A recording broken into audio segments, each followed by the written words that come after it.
अस्सलाम वालेकुम everyone, this is me doctor Huma from enablers head office. तो आजकल हर कोई स्टॉक मार्केट से पैसा कमाना चाहता है, लेकिन अगर मैं एक्टिव रिटेल ट्रेडर्स की बात करूं तो इनकी बड़ी तादाद जो है इस वक्त के साथ लॉस करती है, जबकि इंस्टीट्यूशनल इन्वेस्टर्स जो हैं वो डिसिप्लिन, रिस्क मैनेजमेंट और स्ट्रक्चर्ड प्रोसेस की वजह से कंसिस्टेंटली बेटर परफॉर्म करते हैं। तो असल सवाल ये है कि क्या मार्केट वाकई रिजेक्ट है या सिर्फ स्मार्ट मनी को वो चीज़ें पता होती हैं जो रिटेल ट्रेडर्स जो है वो इग्नोर कर देता है। सो हमारा आज का जो लाइव सेशन है इसमें हम इस टॉपिक को डिटेल में डिस्कस करेंगे और जानने की कोशिश करेंगे कि इंस्टीट्यूशंस किस तरह से सोचते हैं, मार्केट को कैसे देखते हैं और रिटेल जो इन्वेस्टर्स हैं उनसे क्या सीख सकते हैं। तो हमारे साथ हमारे एक्सपर्ट ट्रेनर सैयद अली जैदी साहब स्टूडियो में मौजूद हैं।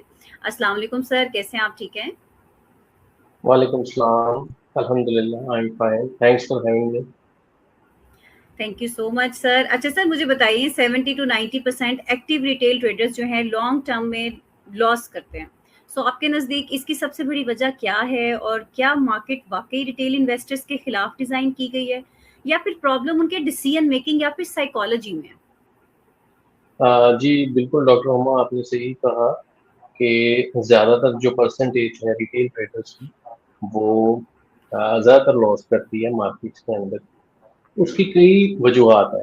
उनमें से ये है कि सबसे बढ़ के उनकी एजुकेशन, उनके पास जो लैक ऑफ नॉलेज है, उसके बाद एक्सपीरियंस है। तो इसकी बेस के ऊपर वो रॉन्ग डिसीजन लेते हैं, ठीक है। उसके अलावा जो इंस्टीट्यूशंस हैं और रिटेल में ये फ़र्क है कि उनकी जो साइकोलॉजी, जो उनका माइंडसेट है, वो डिफरेंट होता है as compare to retail traders. So institutional trader जो है वो कभी इमोशनल नहीं होता, ठीक है। वो जो है गेम अवेयरनेस उसको होती है, ठीक है। उसके बाद वो माइक्रो एनालिसिस, मैक्रो एनालिसिस करता है, ठीक है। उसके बाद अपने इमोशंस को कंट्रोल रखता है, ठीक है। तो इस वजह से जो इंस्टीट्यूशनल ट्रेडर है वो डिफरेंट है as compare to retail trader. हम्म, बिल्कुल सही है, बिल्कुल सही है। अच्छा सर, 10 to 20% करेक्शन जो है वो नॉर्मल बात है, लेकिन अक्सर यही करेक्शन फ्यूचर अपॉर्चुनिटीज जो है वो उसको भी क्रिएट कर जाती है। जबकि मार्केट जो है एक हफ्ते में 3000 से 5000 पॉइंट्स अगर गिर जाए तो रिटेल जो इन्वेस्टर्स हैं उनको पैनिक करना चाहिए या फिर इस सिचुएशन में किसी और नजरिए से देखना चाहिए? आपकी क्या राय है इसके बारे में? देखें, रिटेल ट्रेडर्स जब भी कोई करेक्शन आती है या रिट्रेसमेंट आती है मार्केट के अंदर, तो जिसको वो क्रैश का नाम दे देते हैं, लेकिन अगर आप टेक्निकली चार्ट्स को देखें तो आप एनालाइज कर सकते हैं कि ये एक नेचुरल मूवमेंट है प्राइस, ठीक है। उसके अलावा जब भी कोई क्रैश या आपके पास कोई डिक्लाइन आता है प्राइस के अंदर, तो वो इंस्टीट्यूशनल ट्रेडर्स के लिए ब्लैक फ्राइडे या ब्लैक फ्राइडे होता है, उसमें वो शॉपिंग करते हैं। देखिए, मैं आपको एक छोटी सी एग्जांपल देता हूँ कि अगर आज आपको सफायर के ऊपर सेल मिल जाए 70%, ठीक है, तो आप क्या करेंगे? हम्म। आपने जो पहले शॉपिंग की हुई है, क्या आप उसको बैठकर जो है वो रोएंगे कि क्या मैंने एक्सपेंसिव बाइंग कर ली है, या आप उसका फायदा उठाएंगे और आप कहेंगे कि मैं इसको और बाय कर लूं और अच्छे आर्टिकल्स ले लूं, ताकि ये कि अभी मुझे, क्योंकि आर्टिकल्स फिर दोबारा से उनकी प्राइस बढ़ जानी है, ये नहीं है कि उसके बाद खत्म हो जाएंगी। तो आप डिस्काउंटेड प्राइस के ऊपर जो हम्म। है वो शॉपिंग कर रहे हैं, इवेंचुअली उसके ऊपर जाना है, कीपिंग इन माइंड कि हम इवेंचुअली प्रॉफिट करेंगे।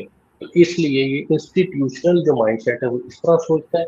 लेकिन इसके बरअक्स जो रिटेल ट्रेडर्स हैं वो ये सोचते हैं कि अब मार्केट गई, अब हमारा पैसा गया।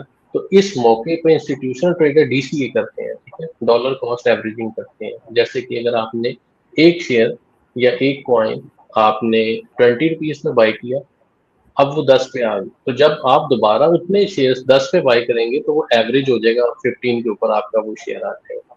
तो ब्रेक इवन आपका 15 पे आ गया। तो जैसे ही ब्रेक इवन से आप ऊपर जाएगी हम्म। प्राइस, तो वो आपको प्रॉफिट देगा और डबल प्रॉफिट होगा, क्योंकि अब आपके पास शेयर जो है वो कंपाउंड हो चुके हैं। बिल्कुल सही, बिल्कुल सही।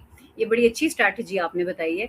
अच्छा सर, प्रोफ़ेशनली ट्रेडिंग में हमेशा से डिबेट रही है कि मैक्रो फंडामेंटल एनालिसिस ज़्यादा पावरफुल है या फिर टेक्निकल एनालिसिस।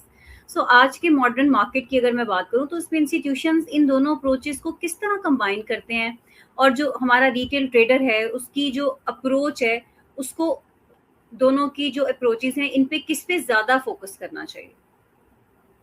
देखें, फंडामेंटल एनालिसिस और टेक्निकल एनालिसिस की डिबेट तो रहती है, लेकिन जो हम्म। इंस्टीट्यूशनल ट्रेडर है, जो इंस्टीट्यूशनल इन्वेस्टर है, वो इसको कंसिडर करता है both of eyes.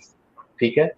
Fundamental investment की एक आंख है, और टेक्निकल ट्रेडिंग जो है, ये टेक्निकल एनालिसिस जो है वो दूसरी आंख है। ये दोनों मिलके आपको एक परफेक्ट जो है वो इन्वेस्टर या ट्रेडर बनाता है। ठीक है, फंडामेंटल एनालिसिस ज्यादातर जो है वो इन्वेस्टमेंट के लिए काम आता है। ठीक है, इन्वेस्टमेंट के लिए आप एनुअल स्टेटमेंट देखते हैं, उसके बाद आप फाइनेंशियल स्टेटमेंट देखते हैं, कंपनी को आप देखते हैं कि ये इसकी ग्रोथ पिछले 5 साल में कितनी हुई है और आगे 5 से 10 साल में क्या करेगी, इसका कितनी मॉट क्या होगी। है। ठीक है, इसका हम्म। मॉड क्या है कि कितनी जल्दी कोई इसके जो कंज्यूमर है वो इसको चेंज कर सकते हैं। यानी जैसे कि एप्पल को ले लें, उनका इतना इकोसिस्टम है कि आप एप्पल की सर्विसेज से एंड्रॉयड पे जाने के लिए सोचते हैं, क्योंकि उनका मॉड जो परसेंटेज है या मॉड नंबर बहुत ज्यादा है। बड़ी मुश्किल से कंज्यूमर जो है हटते हैं उनकी डिवाइसेस से। ठीक है, तो फंडामेंटल एनालिसिस आपको ये चीज बताती है। जो टेक्निकल एनालिसिस है वो आपको बताता है कि जो प्राइस है उस पर्टिकुलर शेयर की, वो कब मूव कर रही है और कब मूव करेगी। ठीक है, वो क्या बुलिश होगी, क्या बेरिश होगी। सो fundamental analysis tells you when what to buy, and technical analysis tells you when to buy। तो जब आप what और when दोनों को ही स्किल आप अपलिफ्ट करते हैं, करेंगे। सीखते हैं, तो वो आपको एक परफेक्ट इन्वेस्टर या इन परफेक्ट ट्रेडर बनाता है। बिल्कुल सही, बिल्कुल सही। अच्छा सर, अक्सर कहा जाता है कि ट्रेडिंग में पैसा जो है वो स्ट्रैटेजी से नहीं बल्कि रिस्क मैनेजमेंट से बनता है। तो अगर कोई नया ट्रेडर है, वो स्टार्ट करना चाहता है अपना करियर, तो उसके लिए पोजीशन साइजिंग की अगर मैं बात करूँ या स्टॉप लॉस की बात करूँ और जो लूजिंग स्ट्रीक है उसको हैंडल करने के लिए उसे किन बेसिक प्रिंसिपल्स पर जो है वो अमल करना चाहिए? बिल्कुल आपने ठीक कहा कि जो स्ट्रेटजीज हैं, स्ट्रेटजीज ऑलमोस्ट 100 to 200 एग्जिस्ट करती हैं टेक्निकल ट्रेडिंग के अंदर। ठीक है, जिसके अंदर आपका आईसीटी आ जाती है, जिसके अंदर आपके स्पॉट रेजिस्टेंस से भी कुछ लोग करते हैं, कुछ इंडिकेटर से करते हैं, कुछ लोग प्राइस एक्शन पे करते हैं। ठीक है, कुछ एल्गोरिदम करते हैं, कुछ जो है वो क्वांटिटेटिव ट्रेडिंग करते हैं। ठीक है, सारी ट्रेड स्ट्रेटजीज ठीक है, लेकिन असल चीज क्या होती है कि बिगिनर लक लक भी होती है। एक ट्रेडर मार्केट में आया है, हुँ, बिल्कुल न्यू है, उसने ट्रेड की और वो 2-3 ट्रेड उसकी अच्छी हो गई। ठीक है, तो उसको कहते हैं बिगिनर्स लक। ठीक है, अब हुआ क्या, उसके बाद बिल्कुल सही। उसने रिस्क मैनेजमेंट का ख्याल नहीं किया, उसने अपने प्रोसेस का ख्याल नहीं किया, साइकोलॉजी का ख्याल नहीं किया, तो इवेंचुअली क्या हुआ, उसको कॉन्फिडेंट होके उसने एक बड़ी पोजीशन साइजिंग यानी ज्यादा अपने कैपिटल से ट्रेड की और अपना जो अकाउंट है वो वॉश आउट करवा ली। ठीक है, सो जब भी कोई नया ट्रेडर या कोई भी ट्रेडर, एक तो जो उसने स्ट्रेटेजी चूज की है उसके ऊपर स्टिक रहे।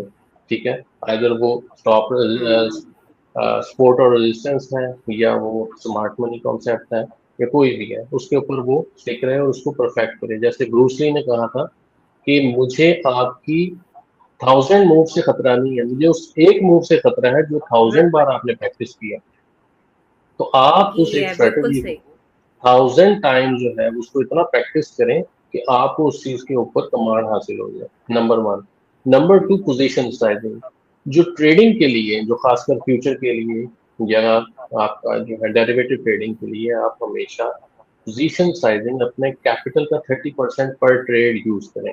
अगर आपके पास $1000 हुँ, है, तो आप मैक्सिमम $300 की एक ट्रेड लें। अगर आप मल्टीपल ट्रेड लेते हैं तो ऑब्वियसली 300 300 300 मैक्सिमम आप कैपिटल यूटिलाइज करें, उससे कम करें तो वो बेटर।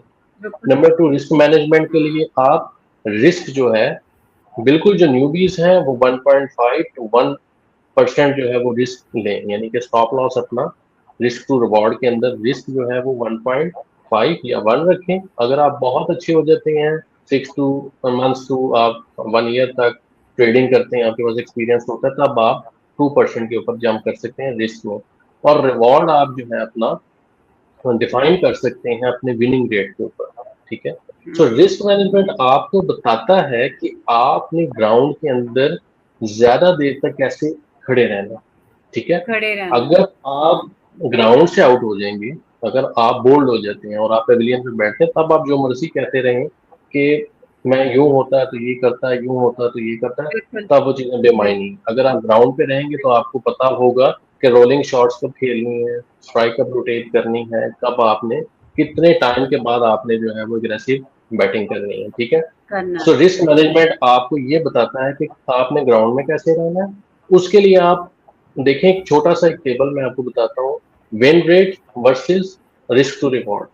अगर आप 75% विनिंग रेट है आपका ट्रेड के अंदर, ठीक है, तो आप 0.5% जो है वो प्रॉफिट और 1% जो लॉस है उसके साथ आप ब्रेक इवन पे रह सकते हैं। और इवन आप अगर 25% आपका जस्ट विनिंग रेट है, यानी हम्म। 100 ट्रेड में से 25 ट्रेड्स आपने विन की हैं, 75 ट्रेड्स आपने लूज किए, इनके बावजूद भी आप ब्रेक इवन पे रह सकते हैं, ठीक है। वो कैसे? हम्म। कि आप अपनी जो ट्रेड है उसका रिस्क टू रिवॉर्ड 1:3 रखें, यानी कि एक ट्रेड में अगर आपको लॉस हुआ है तो नेक्स्ट ट्रेड में आपको उसका 3x जो है वो उसका प्रॉफिट होगा, ठीक है।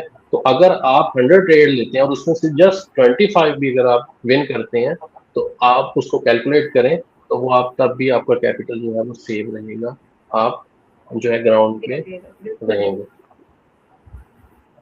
बिल्कुल सही, बिल्कुल सही। अच्छा सर, हमारे जो सोशल मीडिया है उस पे स्मार्ट मनी, लिक्विडिटी ग्रैब्स और स्टॉक हंटिंग की बहुत ज़्यादा बात होती है।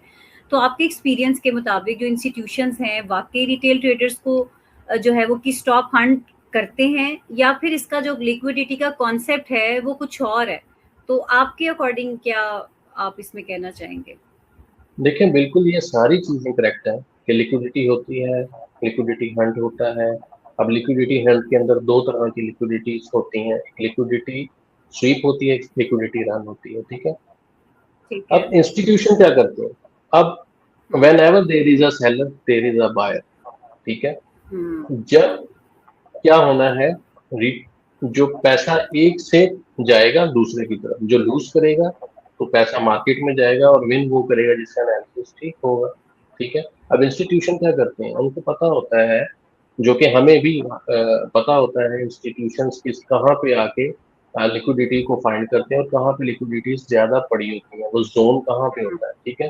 तो कहाँ पे इंस्टीट्यूशन के चांसेस हैं, कितनी प्रोबेबिलिटी है कि इंस्टीट्यूशन पहले यहाँ पे आएंगे, लिक्विडिटीज को हंट करेंगे, आइदर वो जी, लिक्विडिटी रन करते हैं, लिक्विडिटी स्वीप करते हैं। तो हुँ, लिक्विडिटी स्वीप में क्या होता है कि मार्केट उस पॉइंट पे आती है, लिक्विडिटीज को स्वीप करती है और उसके बाद वापस आ जाती है अपनी डायरेक्शन में, ठीक है, यानी ऑपोजिट डायरेक्शन में आ जाती है।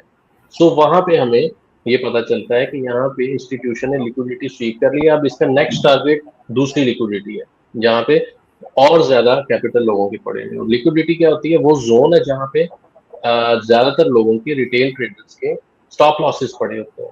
स्टॉप लॉसेस क्या होते हैं कि कोई भी ट्रेडर कहता है कि मेरे पास 1000 कैपिटल है और मैं फिलहाल $50 जो है उसका लॉस बर्दाश्त करता हूँ, इससे ज्यादा होगा तो मैं मार्केट से आउट हो जाऊंगा। तो वो क्या करेंगे? अपने बिल्कुल 50 सही। थ्रेशोल्ड के ऊपर स्टॉप लॉस रखेंगे, तो जैसे ही मार्केट वहां पे आएगी तो वहां से वो मार्केट से आउट हो जाएंगे और बाकी अपना कैपिटल जो है वो प्रिजर्व उनका रहेगा। और हुँ। इंस्टीट्यूशन यहीं पे मैनिपुलेशन करते हैं कि वहां पे आके उनको आउट करते हैं और देन वहीं पे चले जाते हैं जहां पे उन्होंने अपना पीपी या प्रॉफिट टेकिंग रखी होती है। किया होता है, बिल्कुल सही, बिल्कुल सही। अच्छा सर, हमारा जो मार्केट्स वक़्त के साथ जो है ना वो चेंज हो रही है, हर स्ट्रैटेजी हमेशा काम नहीं करती। तो जो प्रोफ़ेशनल ट्रेडर्स हैं उनको कैसे पता चलता है कि उनका जो ट्रेडिंग एज है वो ख़त्म हो रहा है, और वो अपनी परफ़ॉर्मेंस को मुसलसल किस तरह से इम्प्रूवमेंट में लेके आ सकते हैं? देखिए, ट्रेडिंग एज एज सच खत्म नहीं होता। अगर आप स्मार्ट मनी को लेकर चलें तो वो ऐसे ही ट्रेड होती है जैसे कि इंस्टीट्यूशन करते हैं, उसी माइंडसेट से, उसी साइकोलॉजी से। हुँ, हाँ, इसमें एक चीज है कि जैसे कि रिटेल ट्रेडर आजकल या काफी अरसे से सिर्फ पैटर्न्स को देखते आ रहे हैं कि यहाँ पे बुलिश फ्लैग है, बेरिश फ्लैग है या हुँ, कप है, ठीक है, डिफरेंट पैटर्न्स को देखते हैं। देखें आप, ऑब्वियस सी बात है कि अगर एक आम रिटेल ट्रेडर इस चीज को देखकर ट्रेड कर रहा है तो इसका मतलब है इंस्टीट्यूशंस भी तो देख रहे हैं जिनके पास ऑर्डर फ्लो है, जिनके पास ह्यूज डाटा है, ठीक है। अब वो भी देख रहे हैं कि यहाँ पे लिक्विडिटीज पड़ी हैं, यहाँ पे रिटेल ट्रेडर्स ने जैसे ही यहाँ पे ब्रेकआउट आएगा रिटेल ट्रेडर एंटर होंगे, तो यहाँ पे मैनिपुलेशन होती है, ठीक है। तो यहाँ पे जब मैनिपुलेशन होती है और वहां से प्राइस नीचे आती है तो वो आपको आउट करती है। सो आप उस ट्रेडिंग स्ट्रेटेजी को अपनाएं जो कि स्मार्ट मनी कॉन्सेप्ट्स हैं, जो कि इंस्टीट्यूशनल जिस तरह ट्रेड करते हैं, आप उस ट्रेडिंग स्ट्रेटेजी को अपनाएं और उसके ऊपर स्टिक रहें, तो वो इंशाल्लाह बहुत ज्यादा उसके आपको अच्छे रिजल्ट्स मिलेंगे। रिजल्ट फायदा हो जाएगा हमें। अच्छा सर, हमारे पास अक्सर जो रिटेल ट्रेडर्स हैं प्रॉफिट्स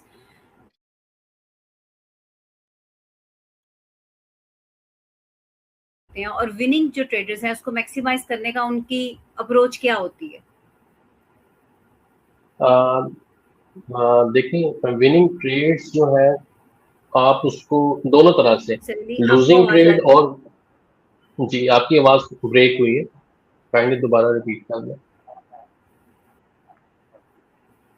सर मैं ये पूछ रही थी कि जो अक्सर रिटेल ट्रेडर्स हैं ना प्रॉफिट जल्दी बुक कर लेते हैं और जो लॉस है ना उसको थोड़ा लंबा चला देते हैं, तो प्रोफेशनल ट्रेडर्स इस साइकोलॉजी को कैसे कंट्रोल करते हैं और विनिंग जो ट्रेडर्स हैं उसको मैक्सिमाइज करने के लिए उनकी अप्रोच क्या होती है?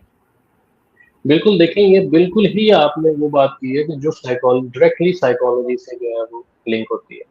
अब रिटेल ट्रेडर्स क्या करते हैं कि जब भी उनकी कोई लूजिंग स्ट्रीक या वो लूजिंग ट्रेड के अंदर होते हैं तो वो अपने स्टॉप लॉसेस को नीचे की तरफ कर देते हैं, यानी कि स्टॉप लॉसेस को बढ़ाते जाते हैं इस उम्मीद के ऊपर कि इवेंचुअली क्या होगा कि सर्टेन टाइम आएगा वहां से प्राइस ऊपर जाना शुरू हो जाएगी। यहीं पे ही वो गलत करते हैं। हमेशा जो लूजिंग ट्रेड है उससे जल्दी आपको कट ऑफ लेना चाहिए और जो विनिंग ट्रेड है इसमें आपको अपने जो आपने एनालिसिस किया प्रॉफिट जहां पे आपने टेकिंग करनी है आप उसका वेट करें, ठीक है। तो जितना ज्यादा वेट करेंगे प्रॉफिट के लिए तो उतना आपके लिए बेहतर होगा, इवेंचुअली आपका एनालिसिस ठीक होगा। बाकी लूजिंग स्ट्रीक और विनिंग स्ट्रीक दोनों ही जो है कॉग्निटिव बायसेस जो है अगर आप उसको देखें तो जब आप लूजिंग स्ट्रीक के अंदर हो तो आप एक स्ट्रीक के बाद स्ट्रीक क्या होती है, अगर आप कंसेक्यूटिवली 4 से 5 ट्रेड्स के अंदर अगर आप लूज करें तो फौरन आप दूसरी ट्रेड के बाद अपना जो रिस्क है उसको हाफ कर दें। अगर आपने 2% रखा था तो आप हाफ करके 1% पे आ जाए, ठीक है। अपना जो आपकी पोजीशन साइजिंग थी उसको भी आप हाफ कर दें ताकि क्या हो आप उसको थोड़ा सा एनालिसिस करें। जब आपकी पोजीशन साइजिंग कम होगी आपका रिस्क कम होगा तो आपकी जो रैशनल थिंकिंग है, जो आपकी डिसीजन मेकिंग है वो और तरह की होगी, ठीक है। जब आपके पास बहुत बड़ा पोजीशन साइजिंग होगी या बहुत बड़ा कैपिटल आपने स्टेक पे लगाया होगा तब आपका जो इमोशंस हैं वो और तरह से आपको जो है वो प्रोवोक करेंगे, आपके साथ डील करेंगे। अगर आप इसी तरह अगर आप विनिंग स्ट्रीक में भी हैं, समटाइम ऐसे ट्रेडर्स भी हैं जो विनिंग स्ट्रीक के बाद कंफ्यूज होते हैं, विनिंग स्ट्रीक के बाद वो अपने इमोशंस पे कंट्रोल नहीं रखते हैं, एंग्शियस हो जाते हैं, एंथुसियास्टिक हो जाते हैं और उनके बाद वो फिर एक बड़ा लॉस करते हैं। सो दोनों एंड्स के ऊपर आपको ये चीज अपनी साइकोलॉजी में बेहतरी लाने की जरूरत है। हाँ बिल्कुल सही है, बिल्कुल सही है। अच्छा सर, लास्ट क्वेश्चन हमारा है कि अगर आज का जो नया ट्रेडर है वो सिर्फ एक स्किल पे अगले 12 महीने फोकस करे तो आपके नजदीक वो स्किल क्या होनी चाहिए और उसकी ट्रेडिंग परफॉर्मेंस को सबसे ज्यादा जो है वो क्या चीज इंप्रूव कर सकेगी? देखें नेक्स्ट 12 मंथ्स के अंदर अब आप ग्लोबली देखें, ठीक है, मेरे कहने पे ना जाए, आप ग्लोबली देखें कि ज्यादा किस चीज का रुझान हो रहा है पाकिस्तान के अंदर भी और ओवरऑल दुनिया के अंदर। आज MIT स्टैनफोर्ड से जो पढ़ने वाला स्टूडेंट है उसकी फर्स्ट प्रायोरिटी यही होती है कि वो वॉल स्ट्रीट जाए, न्यूयॉर्क स्टॉक एक्सचेंज जाए। इसी तरह ही पाकिस्तान में आप देखें जेनजीज में बहुत जबरदस्त उनका रुझान है ट्रेडिंग के अंदर, इन्वेस्टिंग के अंदर। उनको समझ आई है कि कंपाउंडिंग क्या चीज होती है, सिप क्या होती है, किस तरह आप एक थोड़े से कैपिटल के साथ आप एक ऑनरशिप ले सकते हैं, पार्शियल ऑनरशिप ले सकते हैं किसी भी कंपनी की, ठीक है। और वो आपको इवेंचुअली डिविडेंड्स दे सकती है। और अगर आप ट्रेडिंग के अंदर आते हैं तो ट्रेडिंग एक एज अ प्रोफेशन आप इसको लेकर चल सकते हैं जो कि दुनिया का सबसे ज्यादा वैल्यूएशन वाला प्रोफेशन है, ट्रिलियंस ऑफ डॉलर।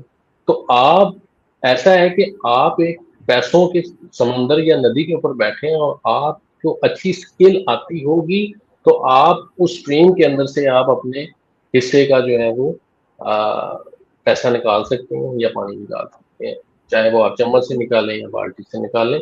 तो सबसे अच्छी स्किल आजकल के दौर में क्या है, अगर पाकिस्तान के सिनेरियो को देखें, एक तो आपको डॉलर्स के अंदर आनी चाहिए, जब वो कन्वर्जन होती है पाकिस्तान में तो वो आपको एक बड़ा ज़बरदस्त जो है वो अमाउंट मिल जाती है। दूसरा ये एक स्किल है जो आप घर बैठ के कर सकते हैं, ठीक है। तीसरा इसके अंदर ये है कि आप किसी को जवाब देने नहीं होते, आपका कोई बॉस नहीं होता, आपको ज़रूरत नहीं है किसी ऑफिस खुद ही है। घर में चलो खुद ही आप अपने बॉस हैं। लेकिन इसके अंदर मसला ये है, जो रिटेल ट्रेडर मसला करते हैं कि उनका जो बॉस है, उनकी साइकोलॉजी, उनके इमोशंस हैं, वो जब तक उस पर अपना कंट्रोल नहीं करते तब तक वो अच्छे जो ट्रेडर्स हैं वो नहीं बन सकते। और नहीं जब बन वो इन सकते। चीज़ों को कंट्रोल करते हैं, इन चीज़ों के ऊपर जो है वो सीखते हैं, इन चीज़ों को, साइकोलॉजी को, रिस्क मैनेजमेंट को, इवन ट्रेडिंग की जो स्मार्ट मनी के जो कॉन्सेप्ट्स हैं उनको जब सीखते हैं तो ये चीज़ें इवेंचुअली आहिस्ता आहिस्ता उनकी हैबिट बन जाती है और वो आम जिंदगी के अंदर भी बड़े अच्छे इंसान बन जाते हैं, क्योंकि आपको अपने इमोशंस पे कंट्रोल करना हो जाता बिल्कुल ऐसे, बिल्कुल ऐसे है। Thank you so much for your valuable time sir, आपने बड़े अच्छे से हमें प्रैक्टिकल इंसाइट दिए हैं। क्योंकि जहाँ तक अगर हम बात करते हैं स्मार्ट मनी, इंस्टीट्यूशनल ट्रेडिंग है और सक्सेसफुल जो इन्वेस्टमेंट है उसका माइंडसेट, एक नया पर्सपेक्टिव जो है आपने हमें उसका दिखाया है। So once again thank you so much. क्योंकि अगर मैं इस वक्त मार्केट की बात करूँ तो मार्केट हमेशा अपॉर्चुनिटीज जो है वो देता है, लेकिन जो सिर्फ उन लोगों को जो डिसिप्लिन, पेशेंस और रिस्क मैनेजमेंट के साथ जो है वो ट्रेडिंग करते हैं। स्मार्ट मनी को बीट करना ज़रूरी नहीं है, बल्कि उनके साथ चलना और सीखना मुझे लगता है ज़्यादा ज़रूरी है। है। सो बिल्कुल। Once again thank you so much जी। इंशाल्लाह मिलते हैं फिर अगले सेशन में और फिर कुछ फर्दर चीज़ों को हम डिटेल में डिस्कस करेंगे इंशाल्लाह। Sure, thanks for having me doctor. Okay जी, ओके, टेक केयर, अल्लाह हाफिज़। अल्लाह हाफिज।